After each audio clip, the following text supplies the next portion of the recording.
Bonsoir à tous, merci beaucoup d'être présents ce soir. Je m'appelle Julie Brière, je suis ravie de vous accueillir pour cette seconde édition des rencontres en apesanteur.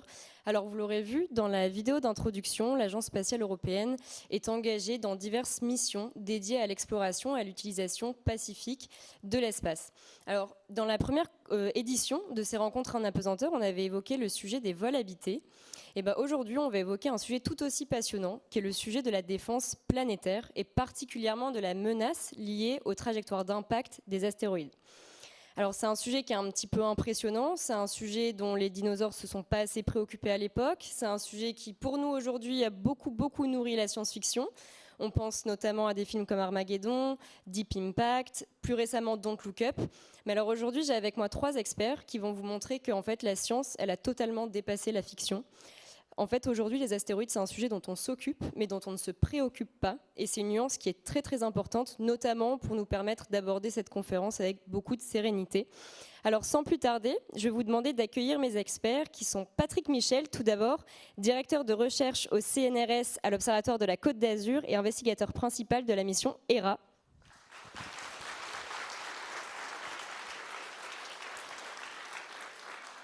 Ensuite, je vais vous demander d'accueillir Pamini Anna, ingénieure système au CNES et experte des CubeSats de la mission HERA.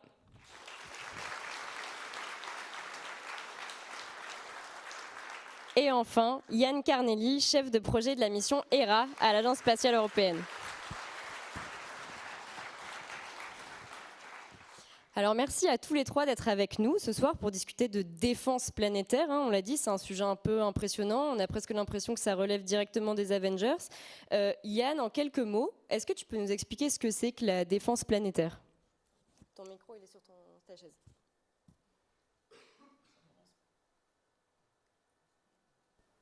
Ça commence bien. Bonsoir à tout le monde et merci d'être venus si nombreux. C'est vraiment un plaisir de voir la maison ESA ouverte au public. Je remercie mes collègues qui ont organisé cette formidable rencontre. Défense planétaire. La défense planétaire, en fait, est un nouveau sujet de l'agence. Ça fait 20 ans qu'on y travaille, mais ça fait une dizaine d'années qu'enfin on commence à l'implémenter. Alors, c'est un domaine qui est basé sur 3 piliers fondamentaux. Le premier pilier, c'est la détection d'astéroïdes. Donc, regarder le ciel et chercher ces cailloux merveilleux dont Patrick, j'imagine, va nous parler, et cataloguer et comprendre leur nature. Le deuxième pilier, c'est effectivement de calculer la probabilité d'impact. Et donc pour ça, on a un centre à l'Agence spatiale qui est à Rome, qui est le centre d'astéroïdes, où tous les jours, ils calculent les probabilités d'impact. Donc ça veut dire qu'ils propagent dans le futur les orbites des cailloux qu'on connaît. Et on voit si dans les 2-3 siècles à venir, ils passent près de la Terre.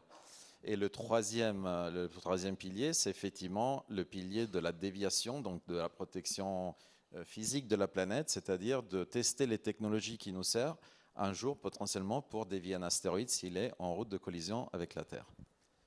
Merci Yann. Alors tu nous as parlé d'astéroïdes qui pourraient potentiellement être en route de collision avec la Terre.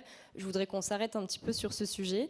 Pamini, par exemple, est-ce que tu pourrais nous donner une explication, une définition de ces objets célestes qui pourraient potentiellement foncer sur la Terre ?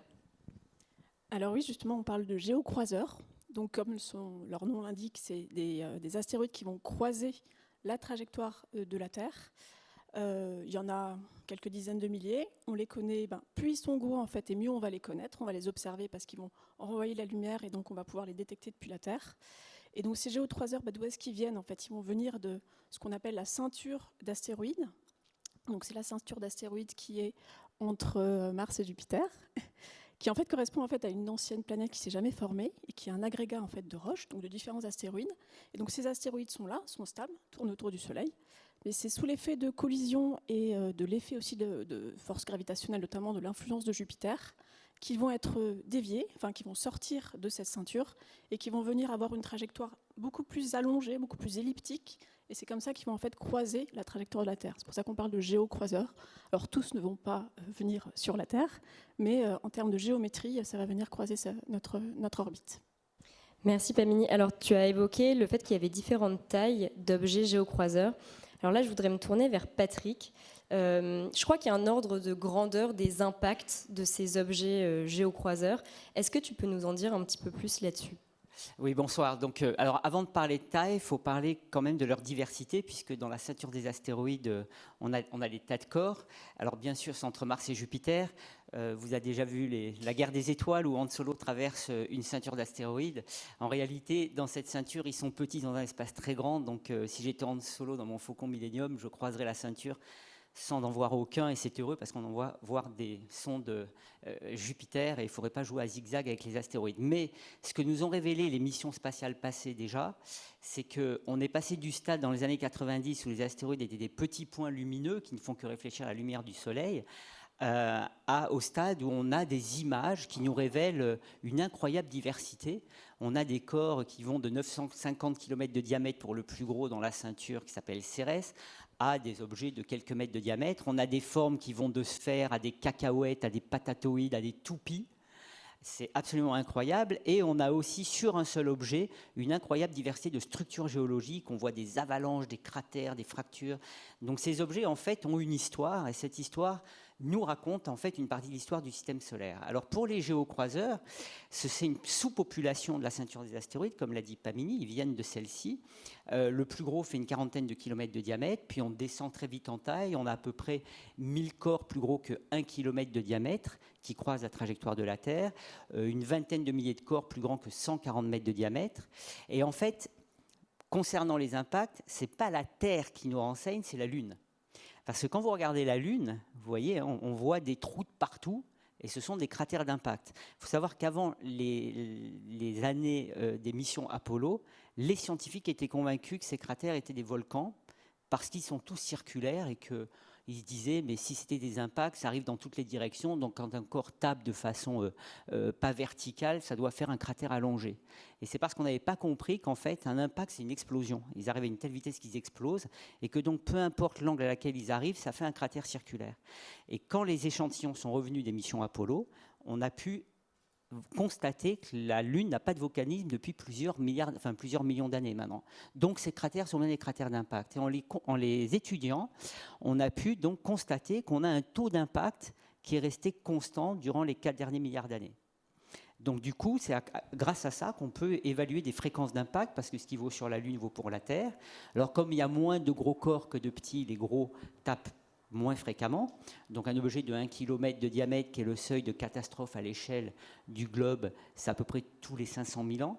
Un objet de 140 mètres, qui est le seuil de catastrophe à l'échelle d'une région, c'est à peu près tous les 10-15 000 ans. Et puis évidemment, plus on va plus faiblement dans les tailles, plus c'est fréquent, mais plus les dégâts sont locaux. Dernière petite chose, les géocroiseurs ont une durée de vie très limitée, parce qu'une fois qu'ils croisent la Terre, s'ils tombent dessus, ils sont morts. La plupart vont dans le Soleil. Alors comment ça se fait ? Et d'ailleurs, leur durée de vie est à peu près de quelques millions d'années. Et pourtant, je vous ai dit que durant les 4 derniers milliards d'années, on a des taux constants. C'est en fait parce que pendant que ces objets évoluent près de la Terre et meurent, d'autres phénomènes se produisent dans la ceinture, des collisions et des envois sur des zones instables. Et donc, on a un taux de mortalité qui est compensé par un taux de natalité dans la ceinture. Et donc, on a une population qui est là en nombre constant. C'est pour ça qu'on peut vraiment parler de fréquence d'impact régulière. Merci Patrick. Alors, dans ta réponse, tu as parlé d'objets capables de faire des dégâts à l'échelle planétaire. Alors, on a envie de se dire que dans ce cas de figure, la seule réponse possible, ce serait peut-être une collaboration internationale. Alors, je crois que le point de départ de cette collaboration internationale, de cette prise de conscience, c'est 1994. Yann, est-ce que tu peux nous expliquer ce qui s'est passé il y a 30 ans et ce que ça a engendré pour l'émergence d'une communauté internationale de défense planétaire ? Alors oui, je ne suis pas un astrophysicien comme Patrick, mais je vais essayer de raconter l'histoire et tu vas me corriger si je me trompe. Mais effectivement, cette année, on a découvert une comète, Schumacher-Levy, qui est passée près du Soleil. Et l'attraction gravitationnelle du Soleil était si forte qu'il a cassé en petits morceaux que vous voyez dans l'image en haut, en infrarouge. Et sur l'orbite suivante, elle a impacté Jupiter. Alors, qu'est-ce qui était intéressant, c'était que, si je ne me trompe pas, c'était la première fois qu'on a pu observer ce type d'impact quasiment en direct. Et vous voyez dans les images en bas, des images prises par le télescope spatial Hubble. Et tous les points noirs que vous voyez sur Jupiter en bas à droite, c'est les points d'impact des morceaux de comètes qui font à peu près la taille de la Terre, je pense. Et donc, c'était un événement qui a un peu réveillé la communauté. Moi, j'ai commencé à travailler notamment avec Patrick il y a une vingtaine d'années sur 18 ans, donc je suis majeur aujourd'hui, dans ce domaine. Et à l'époque, je peux vous assurer que quand on parlait de ce sujet, la plupart des gens rigolaient, ou c'était quelque chose des films d'Hollywood. Et d'ailleurs, Hollywood, les films que tu as évoqués tout à l'heure, de Bruce Willis, etc., sont sortis juste après cet événement. Donc on peut presque dire que c'était le début de l'aventure et surtout de la prise de conscience de la défense planétaire, parce qu'on l'a vu en direct.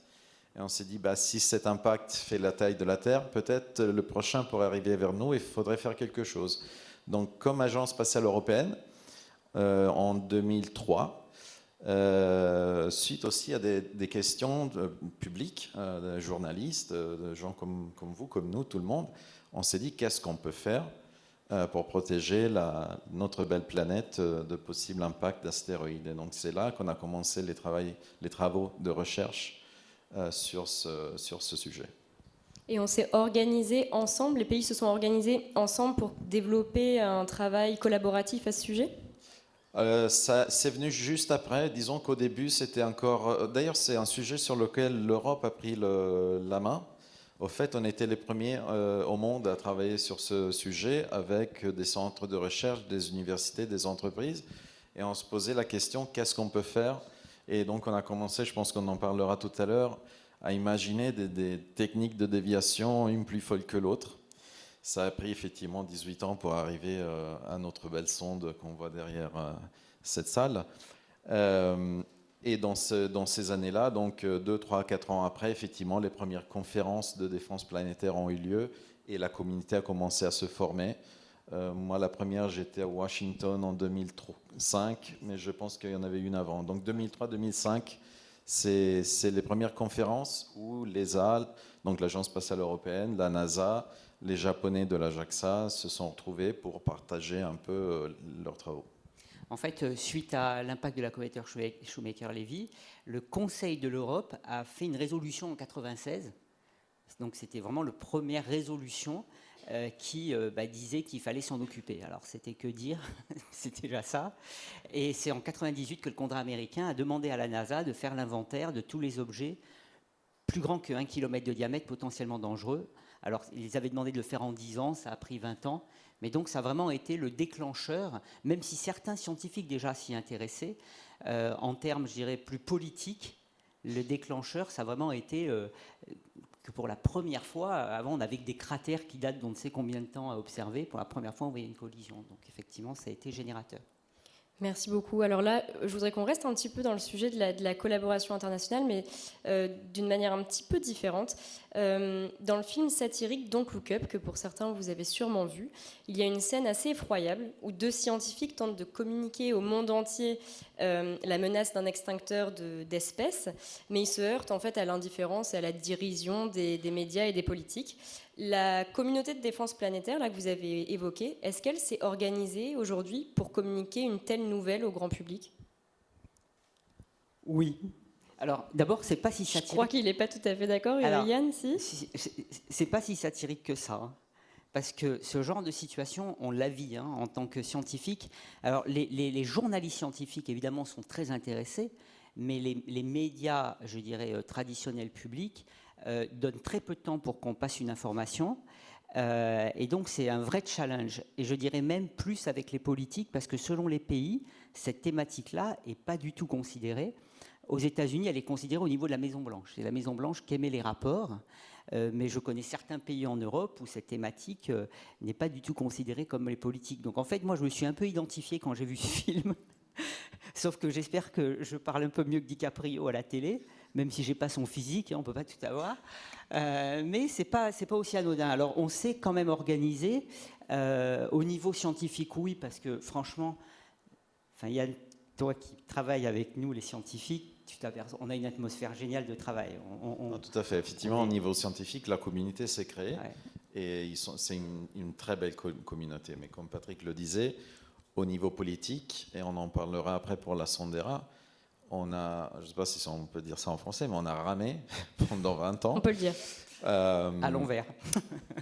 Puis à l'endroit. Pour amener ce sujet à la table des politiques qui étaient censés prendre des décisions sur les programmes futurs. Alors c'est normal, c'est-à-dire que quand on parle d'une menace qui est peut-être au-delà de l'horizon politique typique, donc 5 ans, 10 ans, ben, on a une tendance toujours à repousser les décisions. Et alors un des arguments qu'on a toujours amené à la table, c'est qu'au fait c'est la seule catastrophe naturelle qu'on peut prédire grâce à des télescopes, mais on peut aussi éviter grâce à des sondes spatiales. Et en mélangeant cet argument avec des arguments de développement technologique qui ont des retombées dans plein de domaines, ben on y est arrivé, on racontera l'histoire. Si je peux rajouter un tout petit truc, je pense que la pandémie qu'on a vécue a changé un peu les choses dans certains pays parce qu'on s'est aperçu que des phénomènes à très faible probabilité mais à haute conséquence pouvaient arriver plus tôt que prévu. Alors, pour les astéroïdes, pour l'instant, on n'a aucun risque identifié, donc rassurez-vous. Mais surtout, ce que ça a montré, c'est que pour ce genre de phénomène, il y a plein de choses à préparer et que improviser, évidemment, ça aboutit parfois à des situations chaotiques. Le jour où un astéroïde nous arrive dessus, on n'a pas le choix.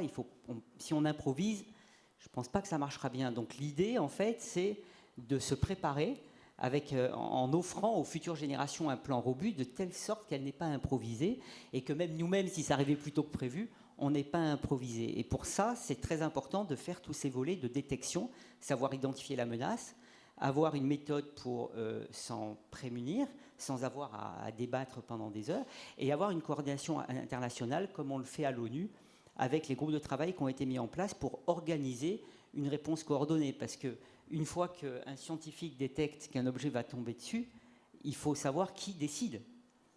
Moi, je n'ai pas le téléphone de Macron ou de je ne sais qui pour dire hey, j'ai un astéroïde qui arrive dessus, qu'est-ce qu'on fait?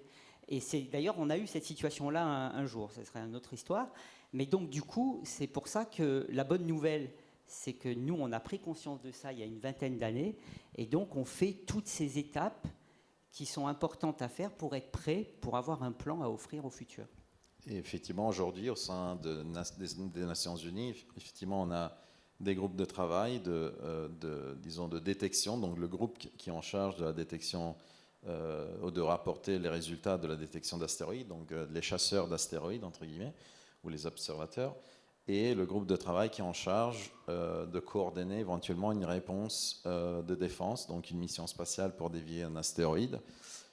On fait partie aussi de ces groupes, donc il y a des représentants des agences spatiales, et tout ça, en cas de menace, les informations sont publiques, les informations sont passées dans la chaîne de communication des États-Unis, des Nations Unies et des pays qui participent. Donc concrètement, si demain on se retrouve dans un cas de figure Armageddon, c'est pas classé secret défense comme dans les films, on est au courant, il y a un moyen de nous le communiquer. Exactement. En fait, le centre que j'ai mentionné tout à l'heure de l'ESA à Rome, vous pouvez y aller tout de suite. Le site, si vous cherchez neocc.esa.int, vous verrez la liste, vous verrez toutes les informations qu'on a, dont notamment la probabilité d'impact de tous les géocroiseurs qu'on connaît. Et cette liste est mise à jour chaque fois qu'on a des nouvelles données qui sont données par les télescopes à terre, mais aussi les astronomes amateurs, comme peut-être certains d'entre vous qui ont un télescope à la maison et peuvent s'amuser à chercher ou même à tracer certains de ces astéroïdes. Et au fait, c'est la plus grande source de données qu'on utilise. Et on calcule en permanence les probabilités d'impact. Et on vérifie les résultats avec un centre similaire aux États-Unis. Et une fois que les données sont vérifiées, on publie toutes les informations. Donc, au fait, il n'y a aucun secret. Ah oui, c'est de la science citoyenne. Hein. Au contraire, même, et c'est là où il a fallu expliquer aux médias dans les années 2000, quand on commençait vraiment à découvrir beaucoup d'objets, les premières observations sont tellement pauvres en précision que quand on propage l'évolution dans le temps de l'astéroïde, on a des solutions qui aboutissent à une collision avec la Terre, simplement parce qu'on ne sait pas trop où est l'astéroïde, donc on propage un nuage, et puis il y a des solutions. Puis plus on affine la précision de la trajectoire grâce aux observations, y compris des amateurs qui suivent dans le temps, eh bien jusqu'à maintenant, en général, d'ailleurs jusqu'à maintenant, on a toujours éliminé les solutions qui aboutissent à des collisions. Mais c'est vrai que les premières observations aboutissent parfois à des probabilités élevées, qui vont diminuer très rapidement. Et quand on commençait à observer beaucoup de corps, les journalistes, dès qu'ils voyaient une probabilité élevée, disaient « Ah, un astéroïde va nous tomber dessus !» Et nous, après, il fallait qu'on aille récupérer les choses parce que ça s'emballait. Donc, il a fallu aussi qu'on fasse comprendre que quand on a des faibles précisions d'observation, les probabilités qu'on annonce sur le site, qu'on a besoin d'annoncer, parce que si elles sont élevées, on veut que les amateurs observent pour qu'on la réduise, eh bien, peuvent réduire dans le temps. Ça a été tout un grand problème d'arriver à communiquer ça. Et c'est pourquoi à l'ONU aussi, on travaille sur comment est-ce qu'on communique sur ce sujet de façon correcte. Mais merci beaucoup. Alors cette communauté internationale de défense planétaire, on en parlait, elle est en train de s'organiser. Elle s'organise notamment au niveau de la surveillance et de la détection. Est-ce que vous pouvez nous en dire un peu plus? Comment on fait, Yann, par exemple, pour aller détecter des astéroïdes? Est-ce que ça s'effectue au sol ou directement dans l'espace? Comment on fait? Alors, il y a les deux, en fait. L'Agence spatiale européenne est en train de mettre en place le premier télescope dédié complètement à la chasse aux astéroïdes.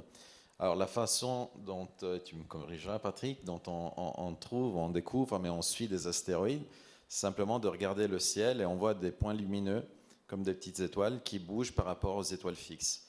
Alors, s'ils sont trop proches de la Terre, normalement, c'est des satellites. Et là, c'est un autre sujet de débris, de débris spatiaux. Mais en général, sinon, ça, c'est des astéroïdes. Et donc, en suivant la trace de ces astéroïdes, on peut calculer leur trajectoire. Donc, l'ESA est en train d'installer en Sicile le premier télescope dédié. C'est un télescope très spécial parce qu'il a 16 caméras qui, comme les yeux d'une mouche, donc ça s'appelle Fly Eye. Il scrute le ciel, il scrutera le ciel toutes les nuits pour détecter notamment ce qu'on appelle les impacteurs imminents, c'est-à-dire les petits astéroïdes qui frappent la Terre tous les jours ou assez souvent et que souvent on voit comme des étoiles filantes. Ça, c'est des astéroïdes. Alors, quand, disons, l'étoile filante est un peu plus grande, que ça peut générer des explosions, dont on voit dans les médias souvent. Et quand c'est encore un peu plus grand, c'était le cas de Tcheliabinsk il y a quelques années. C'est un astéroïde qui a explosé à une quinzaine de kilomètres d'altitude. 27 kilomètres, ouais. Mais je crois qu'on va avoir des images et donc, ce télescope est dédié effectivement à ces petits astéroïdes et va nous permettre effectivement d'informer la population de ces phénomènes et notamment éviter qu'ils aillent trop proche des fenêtres en cas d'explosion, ils soient frappés par des morceaux de vitre. Et donc ça, on va faire un réseau de ce type de télescope sur Terre pour pouvoir scruter tout le ciel en permanence. En complément de ça, disons l'idéal c'est d'avoir un télescope dédié en orbite.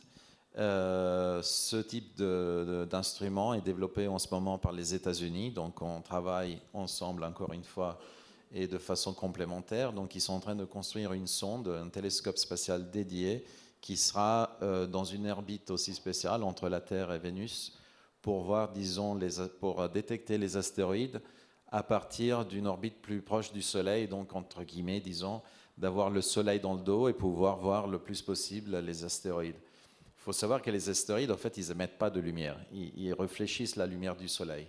Donc, plus ils sont petits, moins de lumière ils réfléchissent et plus difficile est leur détection. C'est pour ça qu'avoir un œil dans l'espace augmente de façon significative l'efficacité de ce type d'objectif.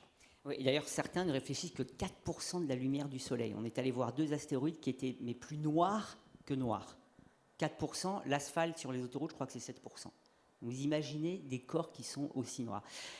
La bonne nouvelle avec ce que Yann a dit, et ça c'est très important, c'est que vous voyez qu'on a fait un risque qu'on peut, en tous les cas, anticiper, puisque NEO Surveyor, la mission américaine, devrait partir en 2028, et elle doit faire l'inventaire de tous les objets plus grand que 140 mètres, qui est le nouveau seuil. On a fait les 1 km en 10 ans.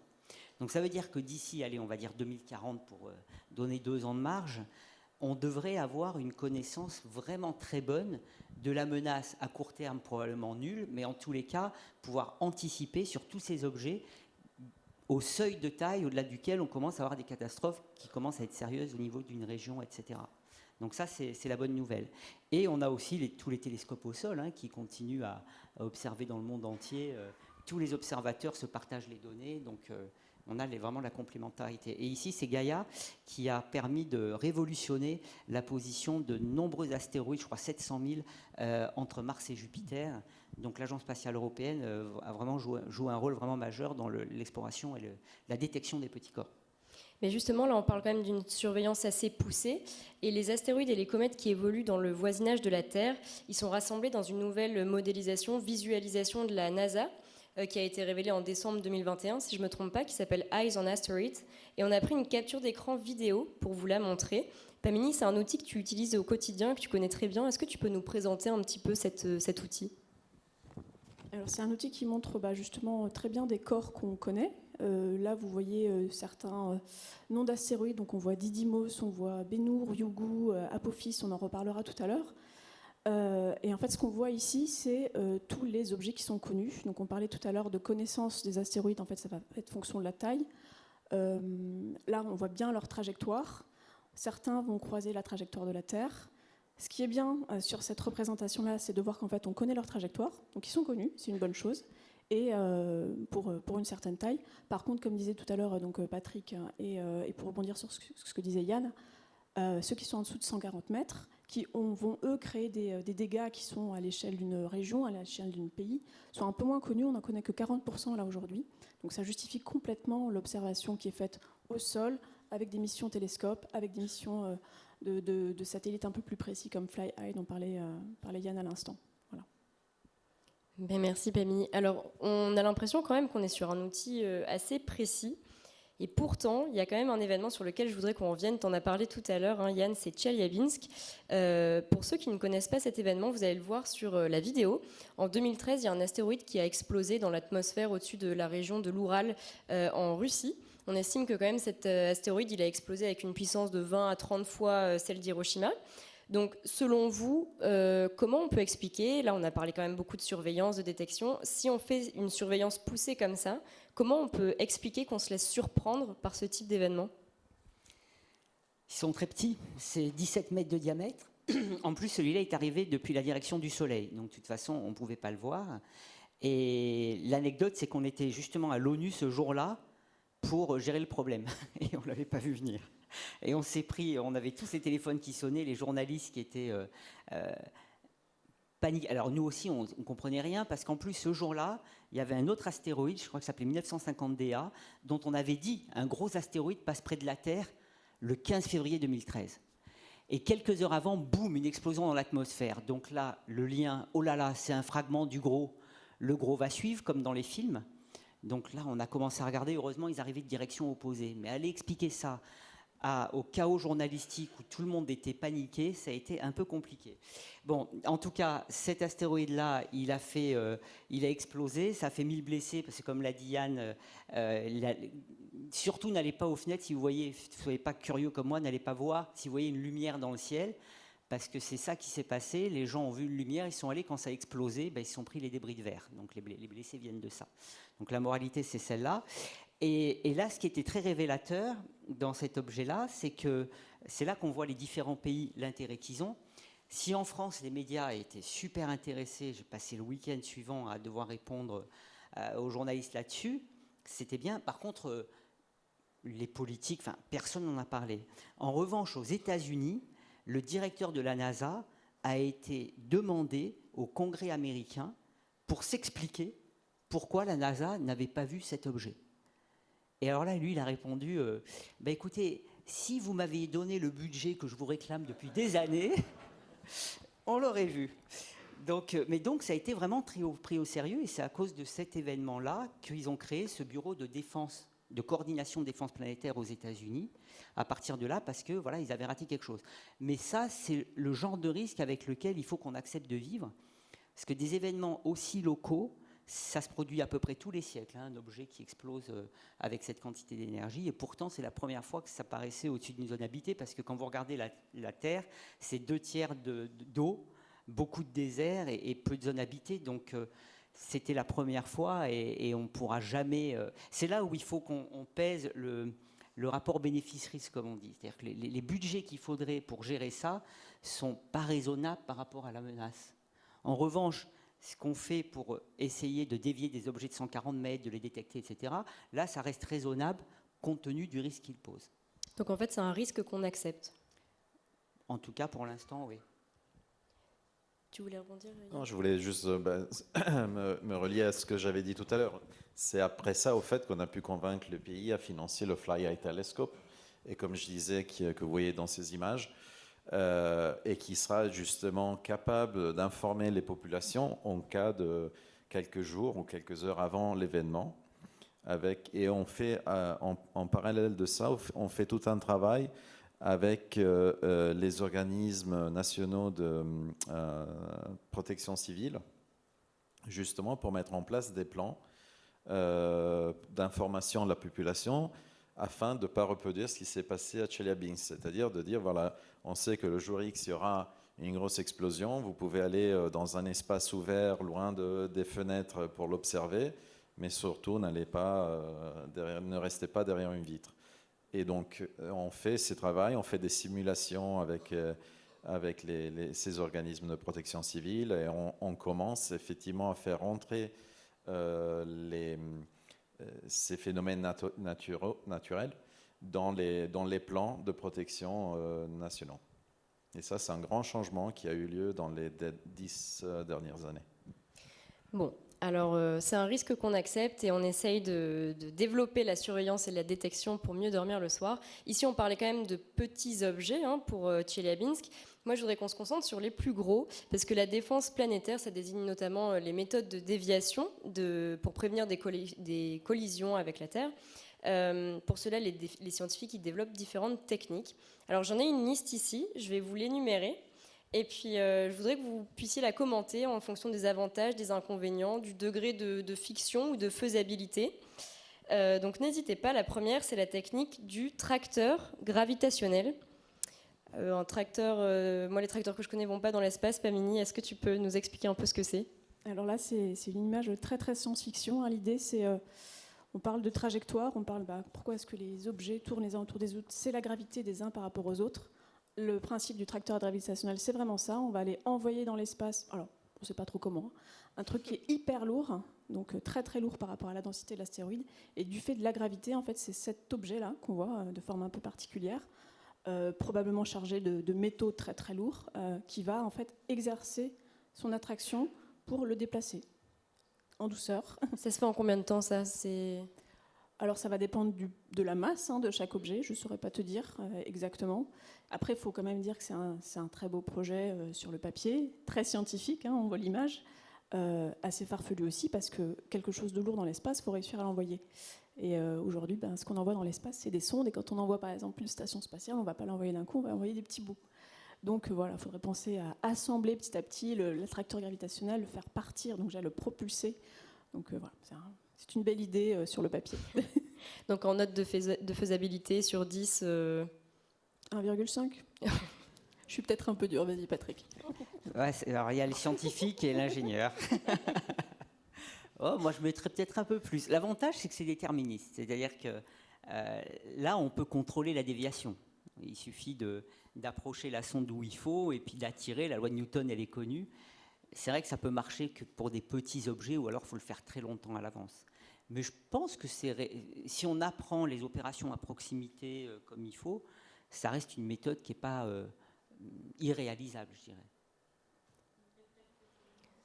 Bon, on n'est pas hyper convaincu par le tracteur gravitationnel, mais j'en ai une deuxième à vous proposer, c'est d'aller peindre la surface d'un astéroïde. Est-ce que vous pouvez nous commenter cette technique ? Alors là, c'est un peu plus compliqué, effectivement.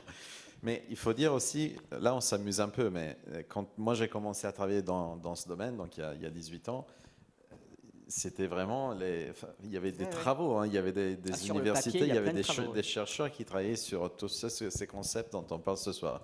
Donc il faut savoir que les astéroïdes, comme tous les rochers, vous allez à la montagne, à la plage, vous touchez des rochers, des fois sont chauds, des fois sont froids. Et pareil dans l'espace. Donc dans l'espace, les astéroïdes ont une face qui regarde le Soleil, donc qui se chauffe énormément. Je pense, Cyrus, pas mini, 200 degrés, 150 degrés. Au Soleil, oui. Et à peu près moins 100 degrés dans la partie à l'ombre. Et en plus, ils tournent entre eux. Donc cette différence, disons, de température exerce une force qui fait changer un peu, perturbe leur trajectoire. Donc l'idée, si je ne me trompe pas, c'était de changer la couleur pour changer les caractéristiques thermiques des astéroïdes. Et donc, une fois qu'on l'a peint avec la couleur, je sais pas. Le problème, c'est que Van Gogh, on l'envoie comment? Voilà. Donc, il faut effectivement trouver un Van Gogh qui aille là-bas et puis trouver une peinture qui tienne dans l'espace. Ça, c'est tout un autre sujet. On pourrait parler avec Hera. C'est assez compliqué. Et ensuite, trouver la bonne couleur. Donc, je dirais là, on est vraiment en zéro. Hein. On est à zéro ? Ouais. Mais cette idée, néanmoins, elle permet un peu de voir les ordres de grandeur. On dit qu'on va jouer sur la couleur, sur la lumière, sur la force en fait qu'exerce le Soleil. On parle de pression de radiation solaire. En fait, il faut voir que dans ces environnements-là, on a des corps qui sont de très très faible gravité. Donc la force de gravité va être du même ordre de grandeur que la force du Soleil, des photons qu'on envoie sur l'astéroïde. Donc tu mets un peu plus que zéro ? Elle est 0,75 parce que je suis sympa. Très généreux. Alors la troisième, c'est la technique du remorquage d'un astéroïde par propulsion. Donc j'entends bien d'aller fixer des propulseurs directement à la surface de l'astéroïde. Alors là, moi je mets 0, pour plusieurs raisons. D'abord, l'astéroïde il tourne sur lui-même. Et en général, on n'a pas, surtout pour les petits, la connaissance du pôle, c'est-à-dire quel est l'axe de rotation. Donc là, je vais mettre ce truc-là, il va tourner dans tous les sens. Donc déjà, la direction fixe, je ne sais pas comment elle l'obtiendra. La deuxième chose plus importante et plus fascinante pour le scientifique, c'est que jusqu'à maintenant, on a interagi avec des astéroïdes, soit pour en récolter des échantillons, donc on a pris un outil, on a essayé de creuser dedans, soit pour les dévier, on va en parler avec Dartera. Et ce qui est extraordinaire, c'est que avant de faire ça, donc on va prendre une mission qui s'appelle Osiris-Rex de la NASA, qui a ramené un échantillon sur Terre. Avec cette mission, on a eu 2 ans d'images magnifiques d'un astéroïde qui s'appelle Bennu, qui fait 500 mètres de diamètre. On voyait des rochers de partout. Vous pouvez aller sur le site de la mission, c'est extraordinaire. Et on était toute une équipe à travailler, à comprendre les propriétés de cet astéroïde sur la base de ces images. Encore une fois, plein de rochers. Et quand le mécanisme de récolte a touché la surface, il est rentré dedans comme dans du beurre mou. C'est-à-dire qu'il n'y avait aucune résistance. Alors qu'on voyait des roches qui apparaissaient solides. Donc ça veut dire que le comportement de ces objets mécaniques défie notre intuition parce qu'ils sont dans un environnement tellement différent de celui de la Terre par leur faible attraction qu'on a encore du mal à appréhender comment, quand on va toucher, la surface va se réagir. Et on va reparler avec Hera. Donc là, moi, je veux bien qu'on conçoive un truc qui va s'attacher. Mais ça veut dire qu'il faut que je fasse une hypothèse sur la propriété de surface que je n'ai pas depuis la Terre. Depuis la Terre, je ne sais pas si j'ai du gravier, si j'ai de la roche. Et pire, je ne sais même pas si j'ai du gravier, le truc va s'enfoncer ou rester. Et en fait, l'idée des méthodes de déviation, c'est d'éliminer le maximum d'hypothèses dont on a besoin pour s'assurer que ça va marcher. Et là, dans ce cas-là, on en a besoin de trop. Bon, alors celle-ci non plus. Je tente ma chance avec la suivante, c'est la technique des miroirs solaires. C'est ma préférée. Alors là, l'idée, effectivement, sur le papier, elle marche très bien. Là, du coup, bon, je n'arrive pas aux conclusions, mais l'idée est très simple. Au fait, on met des miroirs dans l'espace. Enfin, le concept est simple. Et des miroirs peuvent réfléchir la chaleur du Soleil et la concentrer dans un point sur l'astéroïde pour sublimer, on dit en français, sublimer le rocher, donc l'évaporer. Et donc cette évaporation, comme un petit moteur à réaction, engendra une force égale et opposée au gaz qui est lâché par la sublimation. Donc c'est une technique très élégante parce qu'il n'y a quasiment pas d'interaction physique justement avec la surface de l'astéroïde. Certes, il faut un peu faire du timing sur le point et la position pour donner une force dans une certaine direction. Et après, effectivement, il faut coordonner. Pamini, peut-être elle est un peu plus sceptique de moi, mais le vol en formation à côté d'un petit corps. Le contrôle précis en attitude, tout ça. Voilà. Et en tournant avec la même vitesse que l'astéroïde, parce que l'astéroïde. lui aussi, il tourne sur lui-même. Hein, donc, Mais bon, aujourd'hui, on a des constellations de satellites autour de la Terre. On a déjà envoyé des astéroïdes, des satellites avec des grandes surfaces, comme des voiles solaires. Donc je pense que, bon, peut-être pas demain, mais moi, 1, 2, 3, je pense que d'ici quelques dizaines d'années, on pourrait le faire. Bon, bah on progresse. Hein. On a évoqué plusieurs méthodes intéressantes là. Mais quand même, si je reprends mes classiques, dans Armageddon, Bruce Willis, il utilise une bombe atomique pour aller se débarrasser de l'astéroïde. Est-ce que c'est quelque chose qu'on pourrait envisager ? Alors en fait, les traités internationaux interdisent strictement d'envoyer des armes dans l'espace. Donc si on voulait l'utiliser, il faut lever l'interdiction des traités. Et c'est bien parce que je pense que si on envoie une bombe nucléaire dans l'espace, la probabilité qu'on se la prenne dessus est plus grande que celle qu'on l'utilise pour un astéroïde. Donc ça, c'est bien. Mais c'est vrai qu'en dernier recours, ça serait la seule solution. Si par exemple un objet de 1 km arrivait vers la Terre, il faut vraiment une énergie énorme pour les dévier, ou si on ne le sait qu'au dernier moment.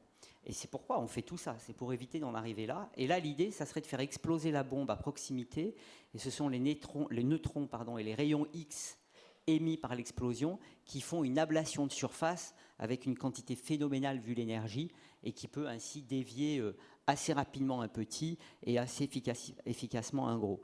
Mais évidemment, un test est interdit. Et bien sûr, il faudrait lever l'interdiction des traités. Cela dit, il y a des gens qui travaillent sur le papier. Hein. Il y a des labos, c'est pas tabou. On fait des travaux sur le papier. Le laboratoire de Los Alamos ou Lawrence Livermore National Laboratory aux États-Unis font des simulations de cette technique-là, mais voilà, pour simplement au cas où. Je pense que le message, ce qu'a dit Patrick, c'est qu'au fait, d'abord, c'est pas Bruce Willis dans le sens qu'on n'a pas besoin de creuser. Donc l'idée, ça serait de faire exploser la bombe à une certaine distance de l'astéroïde et donc utiliser l'énergie pour l'évaporer. Et deuxièmement, aujourd'hui, on n'en a pas besoin. En fait, ce n'est pas la menace dont on est préoccupé, dans le sens que, comme l'a dit Patrick, on connaît plus de 90% des astéroïdes qui ont une taille au-dessus d'1 kilomètre, qui pourraient être effectivement déviés avec cette technique. Et aucun de ces objets pose un périple pour la Terre. Et c'est pour ça qu'on se concentre sur les astéroïdes de petite taille, de 100-150 mètres, qui sont beaucoup plus nombreux et beaucoup plus difficiles à détecter, pour laquelle une technique de ce genre n'a aucun sens. Mais c'est vrai que ce terme nucléaire a fait fuir les scientifiques au départ pour travailler sur la défense planétaire.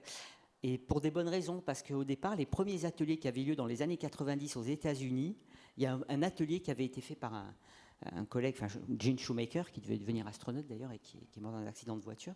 Ils ont organisé un premier atelier, et là, mais il y avait des fous furieux. Ils arrivaient, et il y en a un qui a même dit à un moment donné, donc discuter des techniques, et puis il y en a un groupe qui poussait pour le nucléaire, et même un qui avait dit « nuke forever » en se levant. Et là, alors là, tous les scientifiques ont fui en disant « mais qu'est-ce que c'est que ce truc ? On est dans un truc de fou ». Et ça fait fuir beaucoup de scientifiques. Donc il a fallu du temps pour revenir expliquer que non, attendez, c'est pas ça l'idée. L'idée, c'est justement d'éviter ça en se concentrant sur la menace pertinente. Donc ça a été un sujet tabou un moment, et maintenant on en parle tranquillement parce qu'on est tous d'accord sur l'objectif. Bon, et l'objectif, ce serait d'aller taper plutôt à côté d'un astéroïde et pas sur l'astéroïde. Et de ne pas avoir à l'utiliser. Bon, maintenant qu'on a fait notre petite parenthèse sur Bruce Willis, je voudrais passer à la dernière méthode que j'ai ici, c'est celle de l'impact cinétique, sur laquelle on va se pencher un peu plus, parce que c'est le principe même de la mission DART de la NASA. Patrick, est-ce que tu peux nous parler un peu de cette mission DART ? Alors, la mission DART, donc c'est une mission américaine de la NASA, dont l'idée est en fait née en Europe, début des années 2000, puisque l'Agence spatiale européenne, on avait un groupe de travail et on avait recommandé une mission qui s'appelait Don Quichotte, qui consistait à envoyer un projectile qui s'appelait Hidalgo, évidemment, du roman de Cervantes, pardon, je précise, et on ne savait pas à l'époque, et Sancho, l'orbiteur. Donc le pauvre Hidalgo, on va le genrer masculin, devait exploser sur l'astéroïde, et l'orbiteur devait mesurer la déviation. Et donc on a fait cette étude jusqu'en 2007, en phase A, et puis c'est resté dans les cartons. Yann pourra en parler plus que moi parce qu'il est de l'ESA. Et en fait, ensuite on a parlé avec les Américains, et pour le faire court, on a décidé de partager le travail en deux, avec les Américains qui font le projectile, donc c'est cette mission DART, et on va parler plus tard, les Européens qui font le détective qui va retourner sur la scène du crime pour nous dire ce qui s'est passé. Donc DART, c'est simplement une sonde qu'on a envoyée en novembre 2021 pour atteindre le 26 septembre 2022 la petite lune d'un astéroïde double. Je vais vous dire pourquoi, pour taper dedans. Donc c'est une sonde qui fait à peu près 580 kg à l'arrivée et qui tape à 24 000 km/h sur un petit objet de 150 mètres de diamètre. Et le test consistait à vérifier si on était capable, avec une sonde munie d'une caméra et d'un logiciel de navigation intelligente, de taper dans un objet dont on ne connaît que la taille au départ. Et encore, la taille, elle n'était pas tout à fait juste, 160 mètres de diamètre. Et sachant qu'elle ne commencerait à découvrir les vraies images de ce corps qu'une heure avant l'impact, à 24 000 km/h. Et alors, pourquoi est-ce qu'on a pris un astéroïde double? Donc, en fait, on a 15% des astéroïdes qui sont des mini-systèmes Terre-Lune. Vous voyez, la Terre et la Lune en petit. Donc, l'équivalent de la Lune s'appelle Didymos, il fait 800 mètres de diamètre. Et l'équivalent de la Lune, c'est Dimorphos, qui fait 150 mètres de diamètre. Et Dimorphos tourne autour de Didymos en 11h55 minutes. On le savait depuis la Terre. Et donc, on s'est dit, plutôt que de dévier un corps autour du Soleil, qui est à très haute vitesse, et pour pouvoir mesurer la déviation, il faut rester longtemps sur place avec une sonde, et on voulait pouvoir l'observer depuis la Terre, pourquoi pas taper sur la petite lune d'un astéroïde? Comme ça, en plus, on évite quelque chose qui est que, comme on ne sait pas trop ce qu'on fait, plutôt que de dévier un corps autour du Soleil et peut-être provoquer le risque qu'on cherche à éviter, en tapant dans la lune d'un corps double et en la déviant de sa trajectoire autour du corps principal, comme la plupart de la masse est dans le corps principal, on ne dévie pas la trajectoire du système autour du Soleil. Donc on peut faire joujou comme on veut, peu importe ce qui arrive, on n'augmente pas le risque. Donc on a choisi cet astéroïde, et donc l'idée c'était de réduire le temps que met Dimorphos pour tourner autour de son corps principal.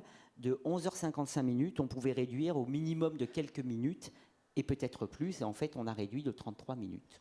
Et alors justement, on s'imagine que tous les trois, vous étiez rivés devant les écrans de la salle de contrôle au moment de l'impact. Et on a une vidéo que vous pouvez commenter tous les trois. Alors ça, c'est la vidéo de la caméra embarquée de DART au moment de l'impact. Pamini, on t'écoute. Alors oui, c'était le soir, enfin en tout cas en France, parce que moi je n'étais pas outre-Atlantique. On était rivés dessus parce que c'était vraiment les vraies images transmises quasiment en direct de la sonde, avec la découverte de ces deux corps qu'on ne connaissait qu'à travers des images radar, et le rapprochement jusqu'au dernier caillou, les derniers cailloux qui font à peu près la taille d'une voiture, et l'impact. Donc on connaît très très bien le système binaire Didymos et Dimorphos. Donc là je vais vous sortir mes belles maquettes 3D.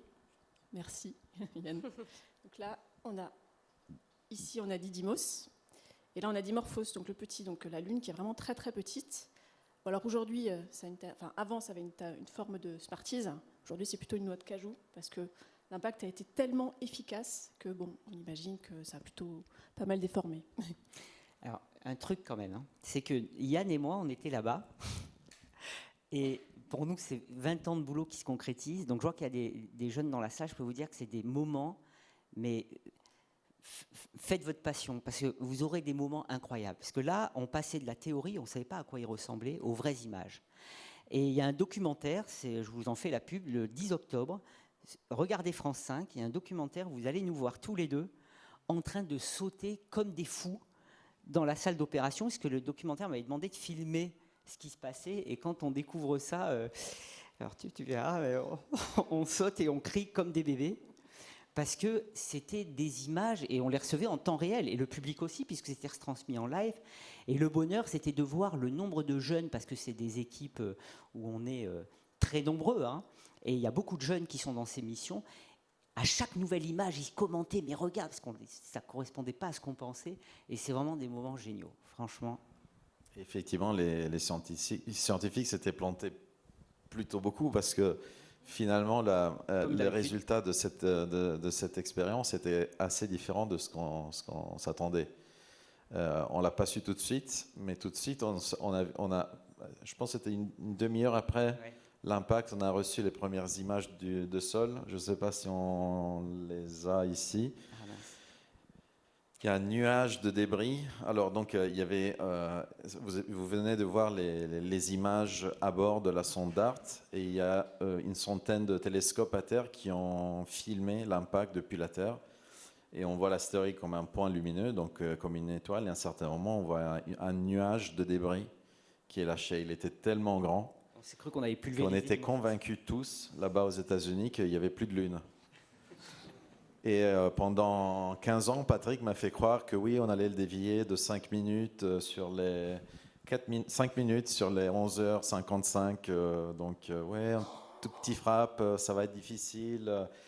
Et nos équipes de l'ESA devaient dessiner la sonde, inventer la sonde qui a étudié, on en parlera tout à l'heure, pour ces 5 minutes. Et là, du coup, on se dit, on a travaillé 18 ans pour lancer la sonde et il n'y a plus de lune. On fait quoi? Il y a un anneau autour d'un satellite, d'un astéroïde peut-être. Voilà. Et c'est que le lendemain matin, effectivement, au petit déjeuner, on s'était retrouvés vers 6 heures du matin. Et les premières images d'un autre télescope, on a un collègue en République tchèque qui est un expert d'observation d'astéroïdes binaires, qui donc a observé, il a pu observer assez longtemps le système. Et au fait, il a vu, en observant Didymos, qu'il y avait des pulsations. Alors, en fait, quand on regarde un astéroïde binaire dans un télescope et on mesure l'intensité lumineuse, on voit une pulsation parce que chaque fois que la Lune passe devant ou derrière, change l'intensité lumineuse. Et c'est grâce à ça, au fait, on peut dire si c'est un astéroïde simple ou binaire. Et donc, le jour après, il a revu les pulsations et là, ouf, on a encore une mission. Il faut dire qu'il y a eu énormément d'observations. Enfin, ça a démontré la capacité de s'organiser parce qu'il y a eu des télescopes dans le monde entier qui ont regardé, des gens qui ne se connaissaient pas. Il y avait des gens à La Réunion, au Kenya, en Antarctique. Tous les continents ont regardé ça, et y compris les 2 télescopes spatiaux Hubble et James Webb qui, pour la première fois, ont pointé sur un même objet. Et je ne sais pas si on a l'image du fait qu'on a même créé une sorte de comète parce qu'il y a une telle quantité éjectée qu'il y a de la poussière qui continue d'ailleurs à s'en aller et qui s'étale sur des dizaines de milliers de kilomètres de dimorphos poussés par la fameuse pression de radiation solaire dont parlait Pamini. Donc c'était un spectacle incroyable. Et ce qui a démontré encore une fois, c'est qu'on peut faire des années, des décennies de recherche, mais finalement, et je veux bien la faire, mais finalement, des fois, il faut vraiment faire l'expérience. Et c'est grâce à ça qu'on peut dire que voilà, c'est important de travailler sur la défense planétaire avant que la menace se concrétise. Parce qu'imaginez envoyer une sonde spatiale sans avoir, pour la première fois, avec un astéroïde qui vient vers la Terre, et on découvre qu'au fait, tous nos modèles scientifiques qui décrivent la physique et la dynamique des astéroïdes sont faux, à peu près faux. C'est un peu dommage. Alors, il faut peut-être expliquer pourquoi ils sont faux. Ils ne sont pas complètement faux. C'est que le problème, c'est que pour l'instant, et c'est pour ça qu'il faut faire ce test, c'est que les validations des modèles, donc en fait on calcule la propagation du nombre de chocs dans une roche une fois qu'elle a été impactée, et on essaie de savoir comment elle est fragmentée. Donc c'est vraiment de la physique compliquée de la roche. Et pour la valider, on fait des expériences en laboratoire, on prend des canons, vous verrez ça d'ailleurs dans ce documentaire, on fait une expérience, des canons, et on tire à très haute vitesse, la même vitesse que DART, 24 000 km/h, on a des canons qui savent faire ça, mais on tire sur des cibles qui font quelques centimètres de diamètre. Et on essaie de reproduire ce qui s'est passé, et on y arrive. Le problème, c'est que l'extrapolation d'une taille de 606 mètres à une taille de 150 mètres, ça ne marche pas.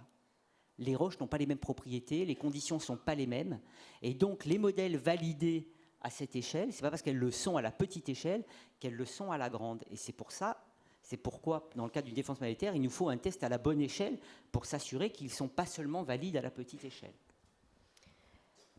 Bon, donc DART, on peut s'accorder pour dire que c'est une mission assez incroyable, notamment parce qu'on célèbre quand même la perte d'un engin spatial, ce qu'on ne fait pas tous les jours. Et dans 2 jours, c'est l'anniversaire des 2 ans. Voilà, notez-le. Mais c'est quand même une première partie de mission DART, si je puis dire, avant l'arrivée de Hera. Yann, toi, tu es chef de projet de la mission Hera à l'ESA. Est-ce que tu peux nous expliquer ce que c'est? Quels sont les objectifs de Hera? Hera est la plus belle sonde du monde. Je confirme. De manière Alors, un peu moins je peux me biaisée. rapprocher. Alors, Hera, je me lève un instant.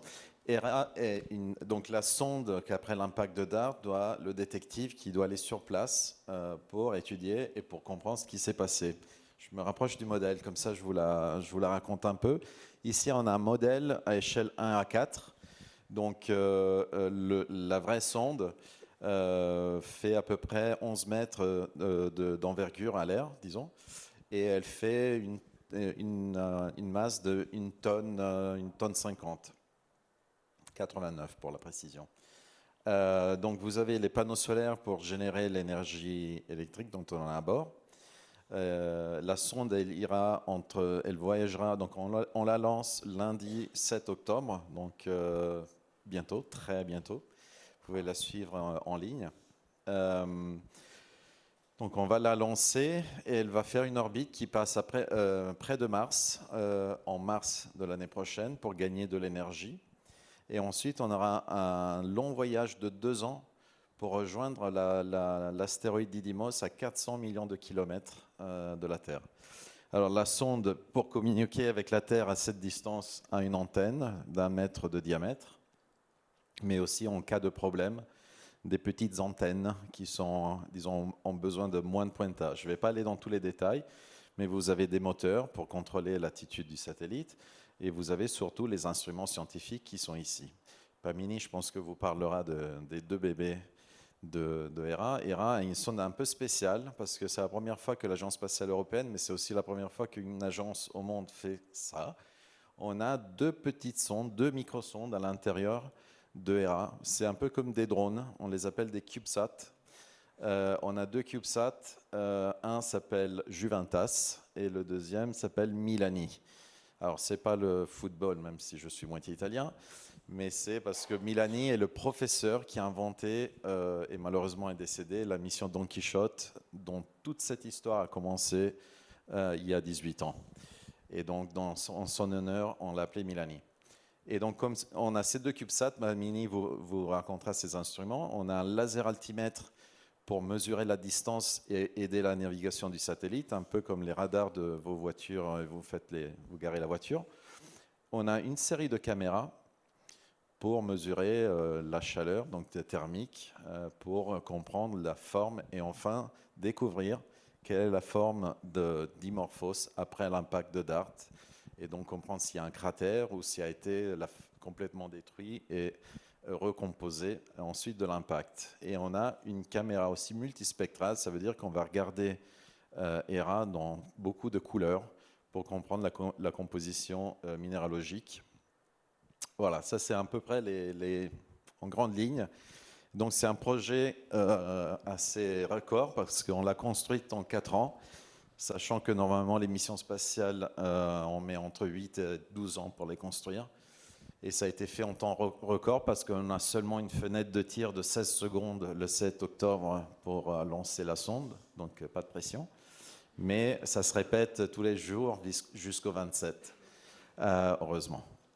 Donc on a 20 jours, 16 secondes chaque jour, pendant 20 jours pour lancer cette sonde et rejoindre Didymos. Donc c'est 2 ans de voyage, comme je vous ai dit, et puis on restera 6 mois autour de l'astéroïde, justement pour faire toutes les mesures scientifiques. Et je vous laisse raconter les CubeSats qui sont très fascinants. Vous avez une image derrière moi, à Pamini, qui est responsable de la dynamique du vol de ces objets. Alors, juste avant qu'on passe au CubeSat, je voudrais quand même qu'on comprenne comment une sonde arrive jusqu'à un système binaire d'astéroïdes, parce que pour nous, c'est quand même pas très simple à comprendre.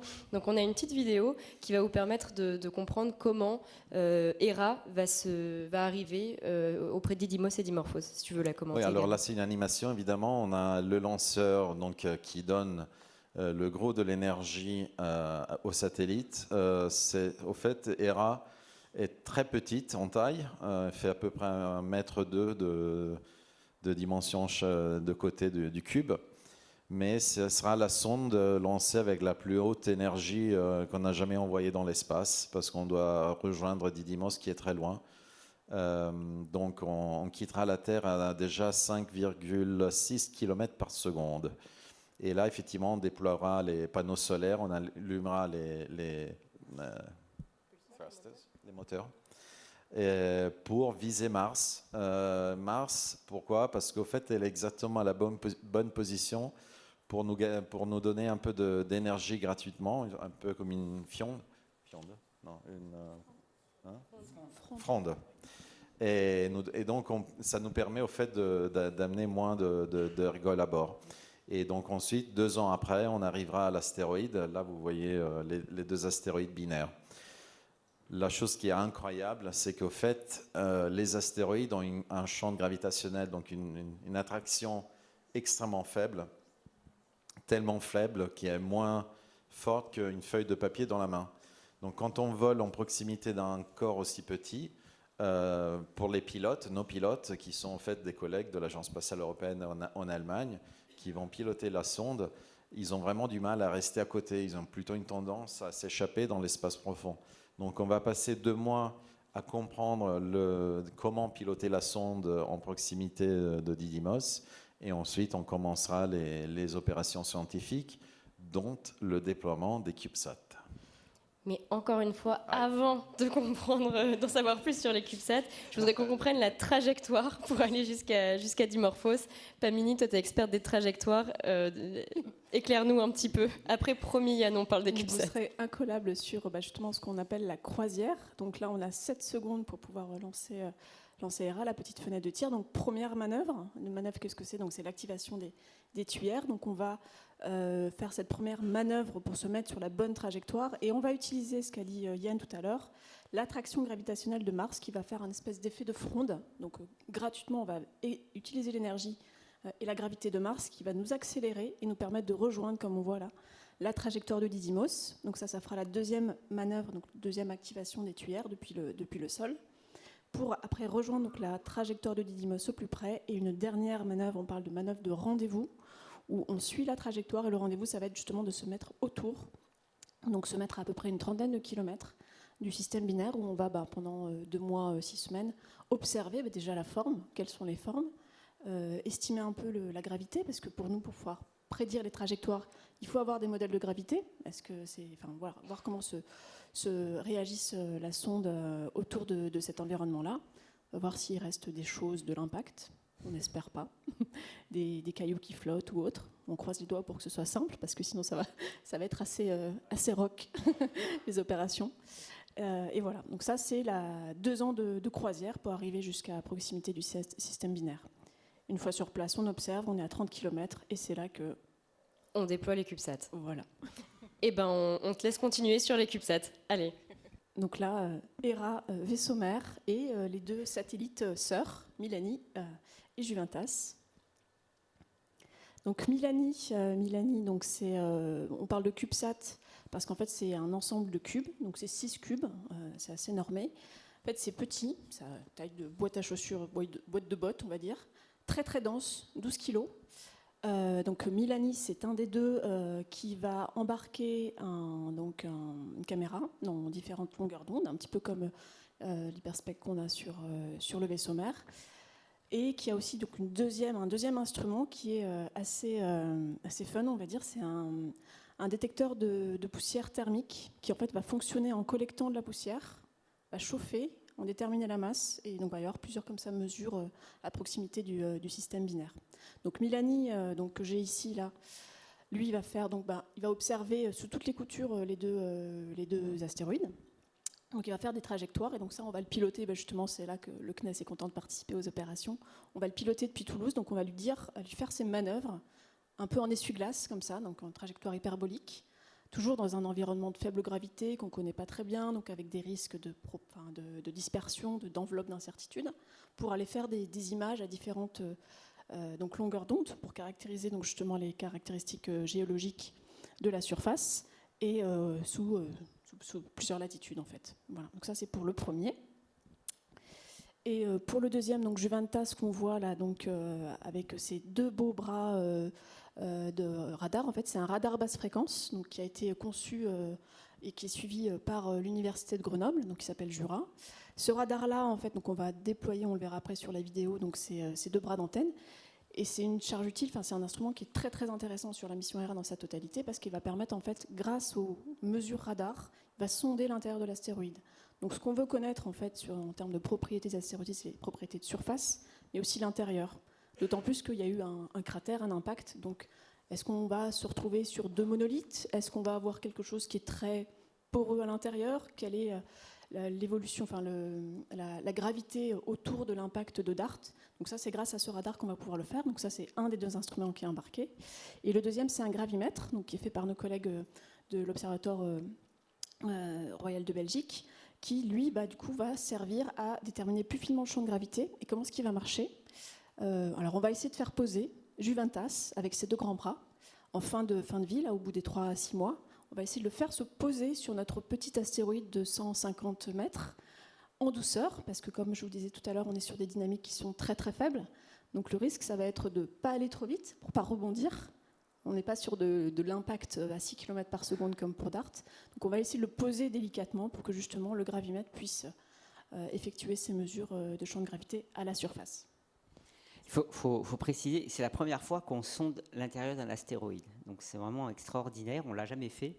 Et sur la base des images qu'on a vues de DART, on voit des graviers. Est-ce qu'on a les mêmes propriétés internes ou pas? Ça a des conséquences sur notre interprétation de la réponse de l'objet à l'impact. Donc ça, c'est vraiment génial. En parlant de rebond, sur Dimorphos, pour s'échapper de son attraction, il suffit de sauter à 6 cm par seconde. Si vous sautez à moins que ça, vous retombez. Sinon, non. 6 cm par seconde, c'est rien. Là, je m'excite en vous parlant, je suis en orbite. Tout simplement parce que, voilà. Donc, du coup, il faut vraiment le poser doucement pour pas qu'il reparte. Donc, ça va être un challenge intéressant. Et la dernière chose que je voudrais dire quand même, c'est que ce qui est magnifique, c'est que, comme on l'a vu, en fait, on ne sait pas à quoi ressemble Dimorphos maintenant. Moi, je trouve ça fascinant de me dire qu'on a des images d'un corps. On dit, bon, on va retourner voir le même corps. Mais non, parce qu'entre-temps, il s'est pris un shoot. Et les images qu'on voit des rochers sont justement ce qui aura changé, puisque c'est là que DART a impacté. Donc on sait déjà que les images qu'on a vues n'ont rien à voir avec ce que Hera va nous renvoyer, et n'ont rien à voir, mais on ne sait pas vraiment comment. Donc on va vraiment à nouveau découvrir un nouveau monde qui a été perturbé cette fois-ci par un impact, mais comme ils le sont perturbés naturellement. Sauf qu'en général, entre deux impacts, il se passe 2 millions d'années, donc on n'a pas la possibilité de voir un résultat direct. Là, grâce à Hera, on va pouvoir, et ça, j'attends ça avec impatience. Alors Milani et Juventas, c'est quand même deux CubeSats qui sont assez passionnants. Et pour poursuivre dans l'explication de ces CubeSats, on a une vidéo pour vous montrer en fait comment ils sont déployés par le vaisseau mère. Pamini, si tu veux commenter la vidéo. Oui, bien sûr. Donc, ils vont être au chaud pendant ces 2 années de croisière. Et donc plutôt vers janvier, on va les relâcher. Donc là, avec le système de déploiement dans l'espace profond. On va commencer d'abord par déployer, par relâcher Juventas, donc avec les bras radars. Là, ce qu'on voyait, c'était les tests de communication. Parce qu'avant de le lâcher, on va quand même vérifier qu'il s'est bien communiqué avec le vaisseau mère, parce que ça reste des petits satellites qui ne savent pas communiquer directement. Vous avez vu la taille de l'antenne qu'on voit là sur Hera. Hera peut communiquer avec la Terre avec cette antenne grand gain, ce que ne peuvent pas faire les petits, qui vont communiquer avec la Terre grâce au vaisseau mère. Donc là, on a le déploiement justement des bras radars basse fréquence, et le positionnement après sur une orbite stable autour des 2 astéroïdes. Et ensuite, 2 semaines plus tard, on va relâcher Milani, qui va de la même façon déployer ses panneaux et commencer son insertion. Donc des commandes depuis le sol, où on va commander, lui dire fais telle poussée à tel moment, à tel endroit, pour te mettre sur des orbites stables et pour observer ce qu'on souhaite observer. Et toutes ces données-là, donc les données sciences, vont être envoyées vers la Terre, comme on le voit ici, via le vaisseau mère, justement. Merci Pamini. Alors la Hera, c'est une mission qui va nous permettre d'en apprendre plus sur l'impact de DART. C'est une mission de défense planétaire, c'est aussi une mission d'exploration, comme on l'a vu avec Pamini. Mais alors la science, elle ne s'arrête pas là, parce qu'aujourd'hui, on est en train de développer une nouvelle mission qui s'appelle la mission Ramsès. Vous avez peut-être lu sur les réseaux sociaux qu'un astéroïde qui s'appelle Apophis, en référence au dieu du chaos égyptien, va frôler la Terre en 2029. Remettons d'abord un petit peu de nuance. Frôler à l'échelle de l'univers, oui, mais on parle quand même de 32 000 km de distance, donc un petit périmètre de sécurité quand même un peu confortable. En fait, le survol d'Apophis en 2029, c'est un événement naturel extrêmement rare. Yann, est-ce que tu peux nous parler de cette nouvelle mission Ramsès vers Apophis? Oui, alors c'est extrêmement fascinant. Le vendredi 13 avril 2029, distance de sécurité, oui, 32 000 km. Non, on est effectivement, l'histoire est assez fascinante parce que moi j'étais jeune diplômé ici à l'Agence spatiale européenne quand on a su que Apophis avait été détecté. D'ailleurs, il était appelé Apophis parce que pendant un moment, la communauté internationale était sûre qu'il était sur une route de collision avec la Terre. Donc là, on jouait plus, c'était plus des études, c'était vraiment pendant 2 mois, pendant quelques jours pour 2029. Il s'appelait 2004 MN4 à l'époque, c'est décembre 2004. Et ensuite, en fait, l'histoire, c'est qu'on a éliminé 2029 tout de suite. Mais ce qu'on ne savait pas, c'est en 2029, il y avait un petit trou de 600 mètres de diamètre dans l'espace. S'il passait dedans, il nous rentrait dedans en 2036. Et on ne savait pas s'il allait passer dans les 32 000 km dans ce petit trou de 600 mètres qu'on appelle un trou de serrure. Et c'est en 2013 seulement qu'on a levé ça. Après, on avait un risque en 2044 qu'on a encore levé. Après 2068, on l'a encore levé. 2021, et maintenant, il n'y a plus de risque. Voilà. Et donc, grâce à ces résonances, ces orbites résonantes, en fait, Apophis est resté dans la communauté de défense planétaire comme l'objet de référence pour faire des études de missions de déviation. Justement parce qu'on n'était jamais... pendant longtemps, on n'était pas sûr. Et donc, grâce à la sonde je dois dire, et le fait qu'on a effectivement, nos industriels ont réussi à la construire dans les temps, dans les coûts, ce qui est assez exceptionnel, et que donc on va lancer, l'idée est venue de reconstruire un clone, de cloner cette sonde que vous voyez à côté de nous, pour l'envoyer justement vers Apophis et pouvoir suivre en direct, vendredi 13 avril 2029, le passage de Apophis près de la Terre. Alors, c'est pas une question de communication publique ou d'intérêt médiatique. Au fait, l'astéroïde va passer tellement proche qu'il y aura des effets de marée dans la structure interne, dans les roches d'Apophis, tels que il y aura peut-être des earthquakes, des petits tremblements de terre à l'intérieur. Et des mouvements de surface. Et possiblement des rochers qui vont bouger sur la surface. Et donc toute cette dynamique mécanique va donner aux chercheurs comme Patrick des informations uniques sur la structure interne des astéroïdes et sur les propriétés mécaniques qui sont fondamentales pour aider nous, ingénieurs, à inventer des missions justement de déviation d'astéroïdes.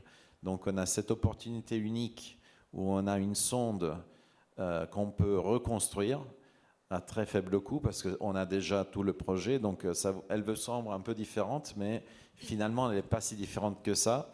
Je pense que vous reconnaissez les gros morceaux. La grosse différence qu'on voit tout de suite, c'est qu'on a des panneaux solaires beaucoup plus petits.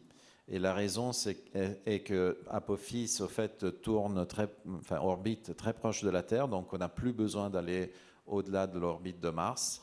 Donc on a plein d'énergie, on a besoin de juste un panneau solaire dans chaque aile. Et il y a une petite protubérance à la place, disons, au centre du panneau où il y a les instruments. Au fait, on a besoin d'un réservoir plus grand. Entre guillemets, on a besoin de plus d'essence. Et donc, simplement, on a mis un réservoir plus grand qui tient plus dans le satellite, dont on le fait sortir un peu.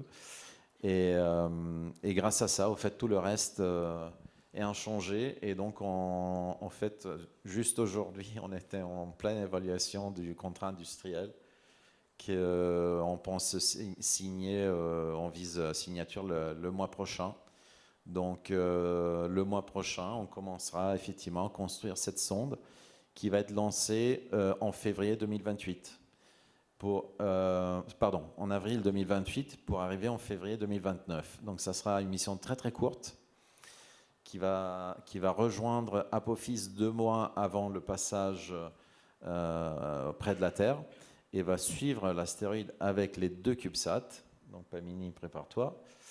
Et vous aurez l'occasion de suivre en direct les images magnifiques qu'on va voir pendant cette expérience. Ouais, il faut savoir que Apophis sera visible à l'œil nu depuis Paris, mais il y a des nuages, donc venez à Nice, il y en a moins, parce qu'il aura ce qu'on appelle une magnitude 3 pour ceux qui font des observations, donc avec des bons yeux et un ciel clair, vous verrez la lumière à l'œil nu, et donc 2 milliards de personnes en Europe, Afrique, une partie de l'Asie, verront cet astéroïde à l'œil nu, et on peut imaginer que vous voyez à l'œil nu et sur un écran retransmis par l'ESA les vraies images de l'astéroïde prises par une sonde.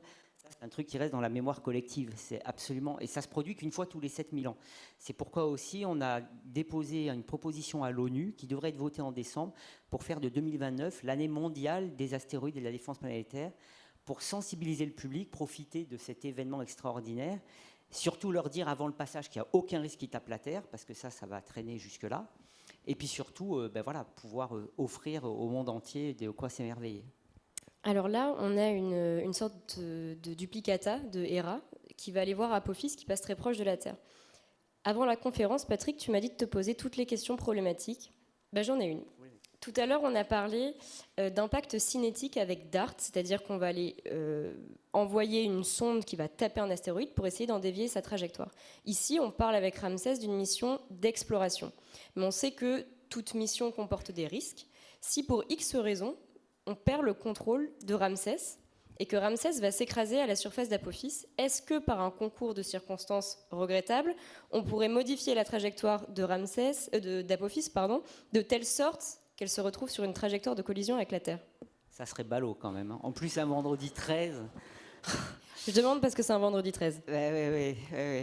Non. Alors, c'est une très bonne question parce que c'est une question qui s'est posée, évidemment. Lorsque on a commencé à envisager de faire une mission, est-ce qu'on peut faire joujou avec Apophis? Alors, il y a eu même une task force, donc une équipe qui a été mandatée par la NASA pour regarder ce problème. Et en réalité, on s'est aperçu que non, il y a un minimum d'énergie au-dessous duquel on peut s'amuser. Au-delà, ça devient problématique, mais ça voudrait dire que là, Yann et leurs équipes ont complètement foiré ce qui n'arrive jamais à l'ESA, c'est-à-dire qu'ils auraient confondu Ramsès avec DART, donc qu'ils aient envoyé un projectile à trop de vitesse. Mais vu la trajectoire qu'aura Ramsès pour atteindre Apophis, l'énergie que donnerait Ramsès à Apophis si elle devait se cracher dessus n'est pas suffisante pour le dévier. C'est pourquoi d'ailleurs on peut aussi déployer un CubeSat, puisqu'il y a peut-être l'idée de mettre un sismomètre et de mesurer les vibrations pendant le passage. Tout ça n'a pas de risque et ça a été vraiment étudié parce que c'était une question qui était même posée par nous-mêmes. On s'est posé la question, qu'est-ce qu'on fait vu que c'est quand même sensible? Et donc les études ont été faites et il faudrait faire vraiment un impact dans l'idée de dévier l'objet pour qu'il tombe sur Terre. Ce qui est et d'ailleurs, il ne tomberait pas en 2029, hein, ça serait pour le prochain passage. Mais là il faudrait... Donc on aurait le temps de s'amuser pendant... C'est 2036 le prochain passage, donc pendant 7 ans, on aurait de quoi terminer tranquillement notre vie jusqu'à ce qu'il nous tombe dessus. Mais non, là, il n'y a pas de risque. Bon, donc cette vision des scientifiques fous qui vont jouer avec des astéroïdes beaucoup trop proches de la Terre. Oui, j'en profite pour dire quand même que faites attention quand vous écoutez des news, parce que ce genre de choses, vous allez l'entendre. La semaine dernière, chaîne pour ne pas la nommer, a dit que les Américains avaient pulvérisé Dimorphos et que tous les débris arrivaient sur Terre. Et que donc, vous voyez, les scientifiques font un peu n'importe quoi. Ça a été dit sur une chaîne sérieuse, ce qui est complètement faux. Donc j'imagine bien un journal nous raconter un truc sur Apophis. Donc là, au moins, vous avez la vérité. Et il faut savoir aussi qu'une sonde spatiale comme ça, donc comme Hera et Ramsès, voyage autour de l'astéroïde à quelques millimètres par seconde de vitesse relative. Donc si vous imaginez une millimètre par seconde se poser sur Apophis, la force qu'elle génère est absolument nulle. Non, ça sera une opportunité génial. Parce que cette fois-ci, la nature fait le job pour nous. Jusqu'à maintenant, on a interagi en récoltant des échantillons, en tapant. Là, c'est la nature qui offre la force, qui nous permet de voir comment un astéroïde répond. Ça va être... Et puis avec le monde entier qui regarde et des images qui arrivent, c'est des moments, j'espère, de réunion, d'union de l'humanité qui regarde ensemble et qui fait disparaître tous les problèmes géopolitiques pour une seconde. Ça sera bien. Bon, on peut être un peu rassuré avec la mission Ramsès. Alors quand même, ces missions Hera et Ramsès, elles nous rappellent un très grand événement pour le spatial européen, sinon le plus grand événement, qui fête ses 10 ans cette année. Est-ce que quelqu'un a une idée de la mission à laquelle je fais référence ?